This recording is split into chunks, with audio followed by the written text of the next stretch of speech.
La rencontre qui nous réunit aujourd'hui est venue à point nommé, pour plusieurs raisons, mais j'en retiens deux pour la circonstance.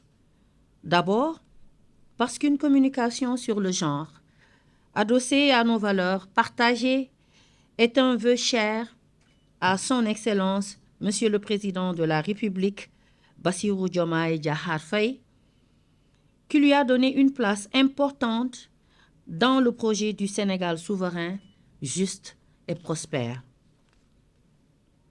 Ensuite, cet exercice intervient dans un contexte où le gouvernement du Sénégal a pris l'option de communiquer constamment avec les populations destinataires légitimes des politiques publiques.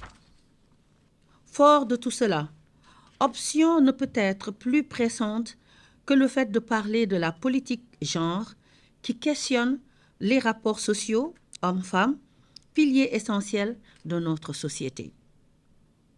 C'est à ce titre que l'histoire nous enseigne, depuis nos sociétés traditionnelles, la reconnaissance de la fonction éminente que les femmes jouent dans la société. L'exemple le plus illustratif de cette reconnaissance remonte à la Charte du Mandé en 1236. En son article 16 qui stipule que les femmes, en dehors de leurs occupations quotidiennes, doivent être associées à tous les gouvernements. Toute chose qui montre, si besoin en était encore, que les sociétés africaines ont reconnu très tôt l'importance de la femme dans la gouvernance de la cité, tout en leur permettant de concilier leur rôle naturel avec toute autre fonction sociale.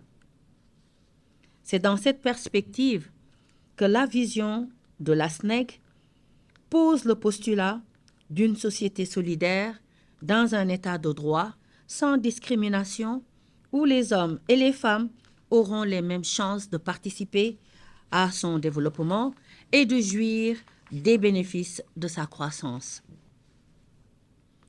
Cette vision est en parfaite cohérence avec les orientations actuelles du chef de l'État, qui a mis l'accent sur la déconstruction des stéréotypes de genre depuis le bas âge à travers un programme d'information et de sensibilisation.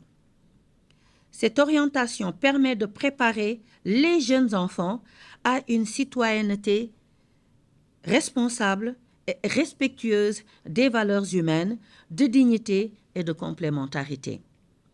Mesdames, Messieurs, la réalisation de cette ambition repose sur une collaboration synergique et inclusive entre toutes les parties prenantes de la SNEG, avec la participation de tous les acteurs à la base.